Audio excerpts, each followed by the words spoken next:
Hey guys, what is up, welcome back to another video. तो आज का जो वीडियो है इसमें मैं बताऊंगा कैसे आप एक पीडीएफ फाइल को एक्सेल फाइल में कन्वर्ट कर सकते हैं। चाहे आपके पास कंप्यूटर हो या फिर आपके पास मोबाइल हो, फिर भी आप कन्वर्ट कर सकते हैं। तो वीडियो को पूरा देखना और चैनल पे नए हो, मतलब वो जो सब्सक्राइब का बटन है वो अभी भी लाल है तो उसको दबा के ब्लैक ज़रूर कर दो और वीडियो को लाइक कर देना। So without wasting any of time, let's begin.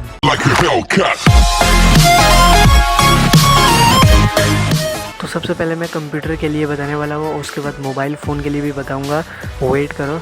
तो कंप्यूटर में सबसे पहले आपको एक वेबसाइट ओपन करना पड़ेगा जिसका नाम है ilovepdf.com। पता नहीं कैसा सा नाम है, पर ये इस वेबसाइट को खोलो और यहाँ पे खोलने के बाद आपको पीडीएफ फाइल को बहुत सारे चीज़ों में कन्वर्ट कर सकते हो। जैसे कि यहाँ पे वर्ड हो गया, एक्सेल हो गया, ऐसे करके आप बहुत सारे फाइल्स में कन्वर्ट कर सकते हो पीडीएफ फाइल को। तो हम लोग यहाँ पे पीडीएफ फाइल को एक्सेल में करके कन्वर्ट दिखाता हूँ मैं।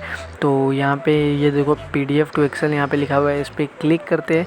इस पर क्लिक करने से यहाँ पे आपको अपलोड करने के लिए बोलेगा आपका जो पीडीएफ फाइल है। तो जहाँ पे आपका पीडीएफ फाइल है उस पर जाके आप पीडीएफ फाइल को सेलेक्ट करके ओके दबा दो और यहाँ पे ये जो पीडीएफ फाइल है वो अपलोड होकर ऑटोमेटिक एक्सेल में कन्वर्ट होकर आपको दे देगा ये वेबसाइट। तो बहुत ही अच्छा वेबसाइट है, जाके यहाँ पे देखो। और हाँ, ये कोई स्पॉन्सर्ड वीडियो नहीं है वेबसाइट का। तो ऐसे करके आप इजीली पीडीएफ टू एक्सेल या वर्ड या जो भी करना चाहते हो आपको स्क्रीन पे दिख रहा है, इतना सारा कन्वर्ट कर सकते हो फाइल को। तो ये था पीसी के लिए। अब मोबाइल के लिए आते हैं। तो मोबाइल के लिए सिंपली एक प्ले स्टोर में जाओ और वहाँ पे एक ऐप मिलेगा जो कि है पीडीएफ कन्वर्जन स्वीट नाम का एक ऐप है। मैं लिंक नीचे दे दूंगा डिस्क्रिप्शन में। तो वहाँ से जाके आप सिंपली उसे डाउनलोड करो और वहाँ से आप पीडीएफ को सिंपली एक्सेल पर ट्रांसफर कर सकते हैं। तो बस आज के वीडियो में इतना ही। वीडियो अच्छा लगा तो वीडियो को लाइक कर देना और वो जो लाल कलर का बटन है वो अभी भी लाल है तो उसको दबा के ज़रूर से ब्लैक कर दो यार, कर दो। तो मिलते हैं अगली वीडियो में, तब तक के लिए बाय।